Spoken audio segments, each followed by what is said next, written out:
Hello, everyone. My name is Brandon Faulkner. I'm an intern for Village Core. For other events like this, be sure to check out villagecore.org or check out our YouTube channel in case you miss any of these meetings. Today, we'll be discussing reminder apps, and we'll be talking about three and maybe four of them that you are able to use on different platforms, and they all do roughly the same thing, but they all contribute to different platforms that you might have. So today, we'll be looking at three different big ones. Today, we'll be looking at um, Today we'll be looking at Apple's Remind app, which comes with Apple devices. We'll also be looking at Todoist, which is another form of reminders that you can have across all devices, including Android ones. And then we'll be also taking a look at Google Calendar and getting set up with that, and starting your reminders functioning with that with all these different apps. So today we'll be talking about the Reminders app first that comes with all Apple devices. So if you are somebody who loves to have different Apple devices, like let's say you have an iPhone, a MacBook, an iMac, an iPad, an Apple Watch, anything like that, the Reminders app will always be there for you, and they'll all be linked and connected when you first set them up. The way that this works is you simply add a reminder using the plus sign here as we see here. So let's make this bigger so you guys can get a detailed look at how this works. Here are all the main functions that it has. It looks different when you use it on the phone. Since I'm using this on a computer, there is a different feel to it. So here we have our sections. We have today's reminders. We have the scheduled reminders. We have all reminders, flagged reminders, completed reminders. We have Siri suggestions. And then we also have the reminders of family or the important reminders. And as of right now, since I don't have any reminders on this reminders app, we'll be looking at the Siri suggestions. So essentially what happens when you pair the reminders app with any Apple devices is that the reminders app will take from your messages any reminders that might be present within your iMessages. So here we have a reminder that was sent to me by my mom that says transfer the books. So essentially what she wants me to do is she wants me to transfer books from car to car in order to make sure that we can drop them off um, at a recycling place. And so Siri found that in my messages and is now wanting to remind me that I need to transfer the books to the car. Of course, I've already done this, so I don't need to do anything with that. But I can also schedule different reminders with the plus button. So if I want to schedule a reminder for today, I can say take the dog out, and I can select what day I want to set it for. I can do it today, tomorrow, this weekend, or I can customize a day for when I want to take the dog out. So let's set that as today. Let me edit this real quick. So we say today, we can select a certain time. So simply clicking here, I can say I want to take her out. Let's say I want to take her out right after this meeting. So let's say 5:10 I'll take her out. We can also specify a location. So let's say I want to specify that I'm going to take her to the dog park. I can say uh let's see. I can say let's say I'll take her to this dog park, which I actually don't know where that dog park is.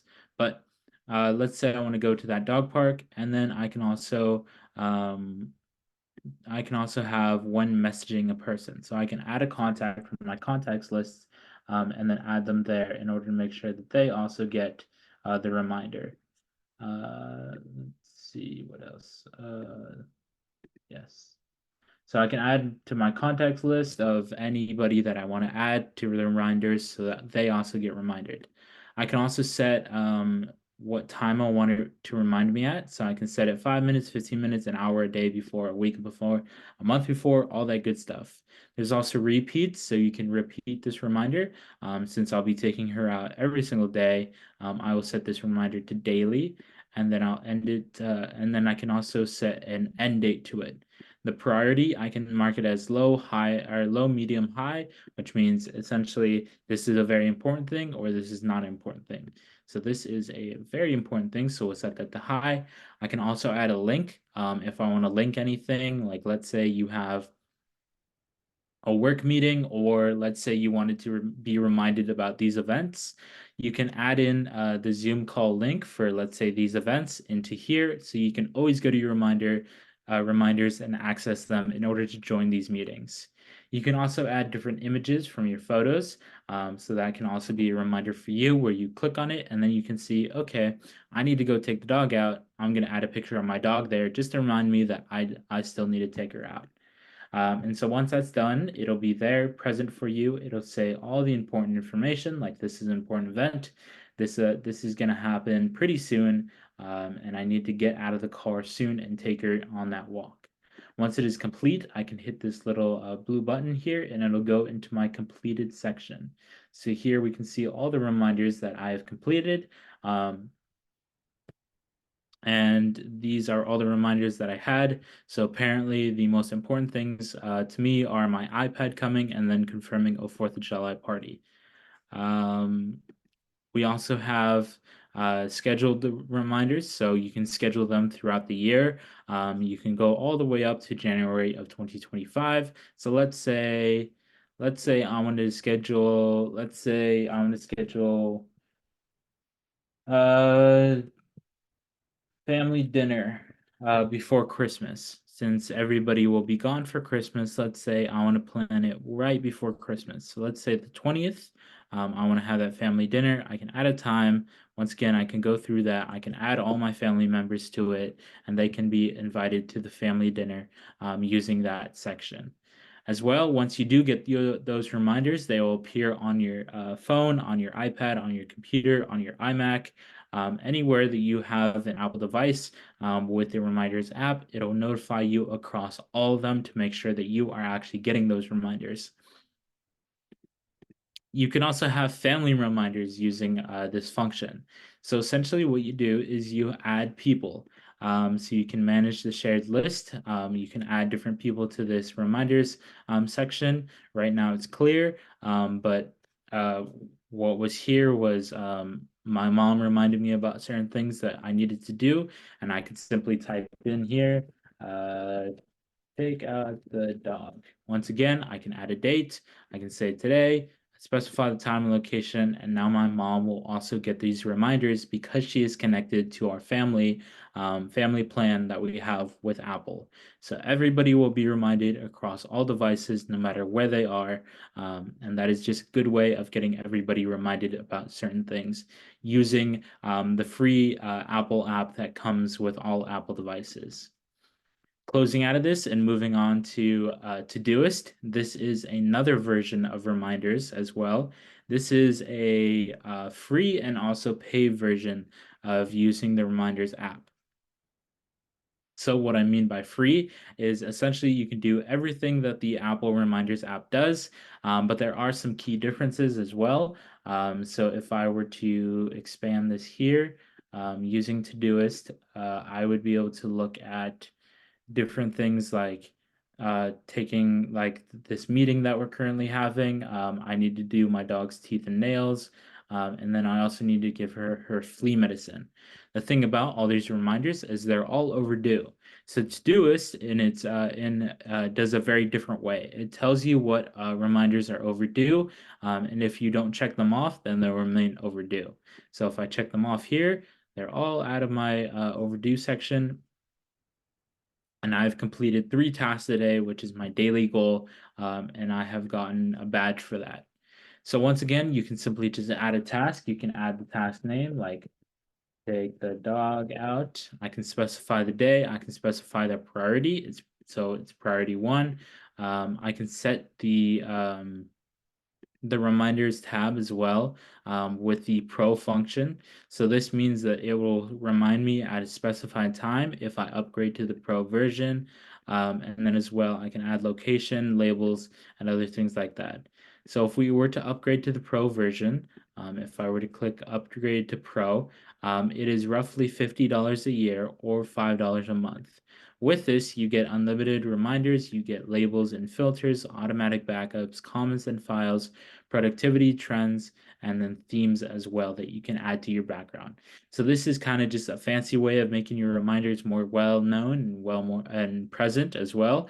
And once again, this app can extend all the way across all devices, seeing as it is an app that you get off the App Store. You can get it on the Google Play Store as well.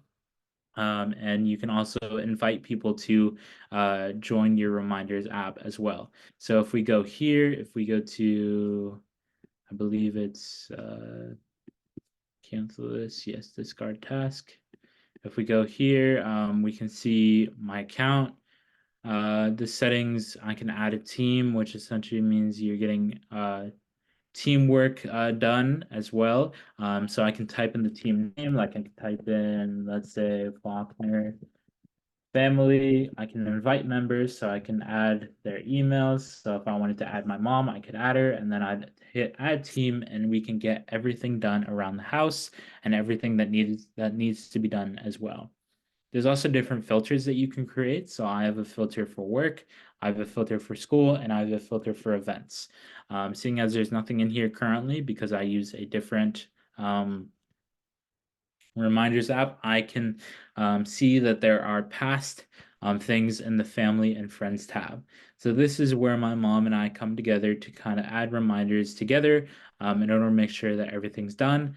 Seeing as these tasks are already complete, there's no need for them. And the task is completed as well. There's also the inbox where you'll find all your reminders to keep them all in place and to keep peace of mind. You can also see today's reminders. So if there was a task here, you'd be able to see it. You'd be able to see what's most important. And then you can also look at upcoming tasks throughout the year that you need to fulfill, that you need to do. So let's say you have a doctor's appointment on May 23rd. You can type in that reminder. Um, and then you can specify what time, the priority level, all that good stuff right there. You can also do filters and tabs. As I already mentioned, I have a work tab. I have reminders assigned to me, and then priority one, which is the highest level of priority you can go. You can also edit them to make sure that they stand out to you and that they have the proper naming. You can also like it to make sure that this is your most important thing, that this is one of your favorite folders as well. You can also edit, you can delete, you can move it above, you can move below.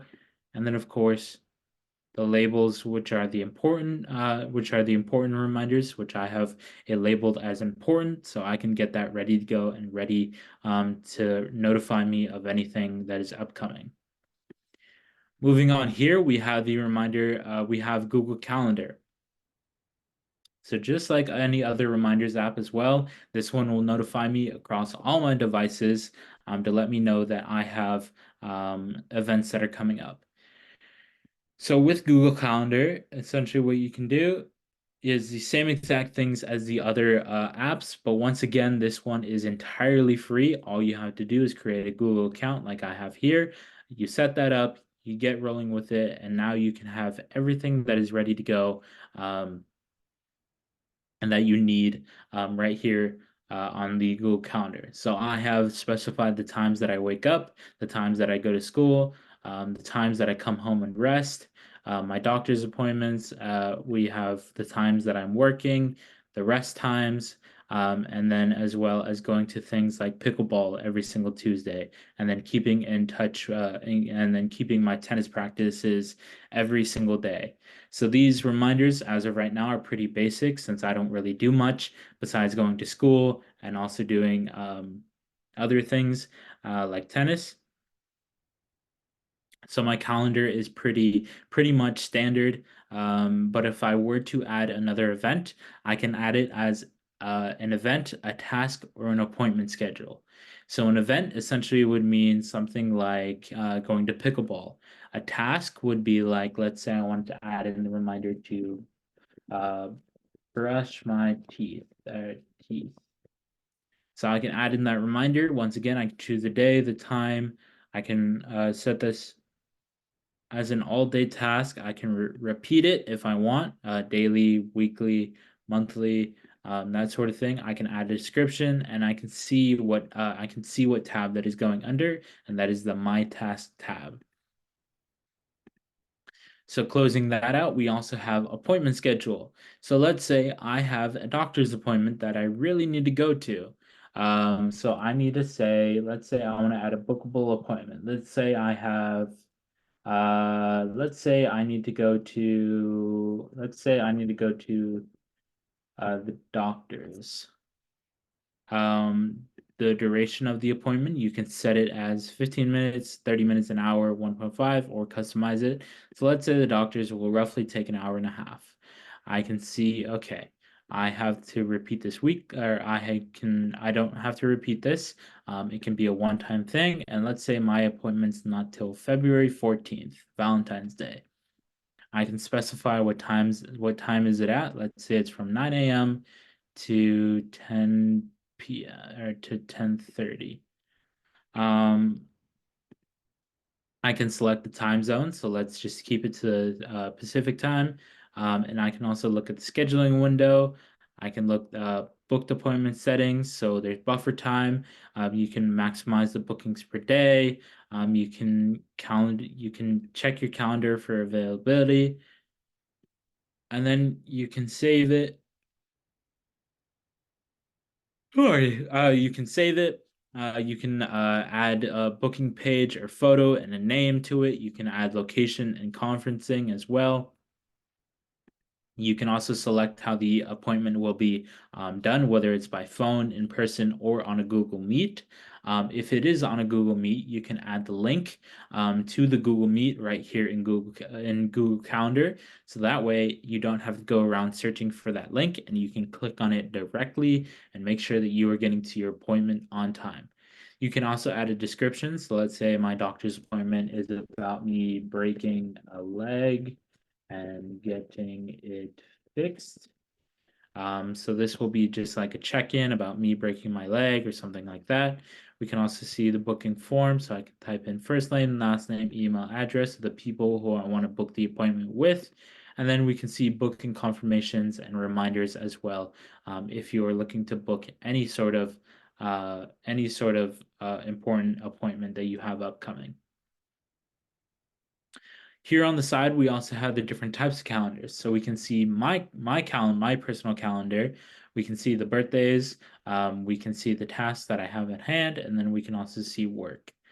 The other calendars that I have are college acceptances, since college is coming up, and since uh, I'm waiting to hear back from 14 schools. I have that set up. So in March, I will have reminders reminding me to check my portals and make sure that I have gotten my decision on whether or not I've gotten into my dream schools. We also have holidays in the United States. You can also customize this as well to be different holidays around the world or the holidays that you celebrate. This one, you can also add people to it. So if I want to go to, where is it?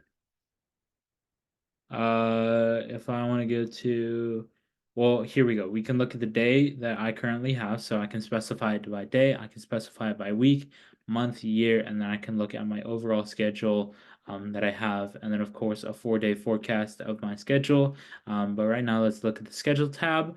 So we can see it kind of condensed here and everything that I do. And then I can also search for different people that I can add to these reminders and make sure that they have joined along in order to make sure that they are keeping up to date with the things that I'm doing. This one, I don't have anybody added, but essentially what it does, essentially what it does is it links to all Google platforms. So let's say you have an important research paper to write, you can specify that here, and then you can link it as well and make sure that you can go straight to that document using Google Docs in order to make sure that you are fulfilling what you need to write out and what you need to do. So Google Calendar is one of those calendars that can link to everything that you need to have using all the Google apps like Gmail, Drive, like Calendar, Photos, Google Meet, Shopping, Chat, and then Translate as well. You can link all that good stuff here and make sure that you are getting everything done using Chrome. Um, what else is there? Where is it? There is the task calendar. So the way that this works is essentially you'll type in a task, let's say take the dog out. You can specify the details here. You can add a date and a time, like I mentioned before. You can set a time, let's say 10 a.m. I want to take her out, and that's it. Once you have that task there, you can hit this little button here, which basically marks it as done. And there you go. All your tasks are done. And now there's no longer any work. And then you can see the tasks that you completed as well. So this is kind of a great way to kind of make sure that you are getting everything. You're not only worrying about the big stuff like going to school and going to work, but you're also worrying about the little stuff like taking care of your pet or making sure that you have had the proper amount of water to drink or making sure that you're going to go work out and that sort of thing. So by doing all this, essentially what it does is it kind of builds you in the habit of making sure that you are getting everything done. So seeing as that is all of the three reminders app that I'm going to be speaking about today, they all roughly do the same exact thing with only some little differences across all of them. Luckily, these are all ones that can collaborate across all devices, or two of them are ones that can collaborate across all devices, which are Todoist and then Google Calendar. Unfortunately, the Apple Reminder app will strictly stick to Apple devices because it does come with the Apple devices when you first buy one. So for Android users out there, or for people who are using things like Dell or anything like that, you'll not be able to use the Reminders app for Apple devices. So other than that, I have nothing really else to add. So once again, my name is Brandon Faulkner. I'm an intern for Village Core. For other events like this, be sure to check out villagecore.org or check out our YouTube channel in case you miss any of these meetings. Thank you so much for watching.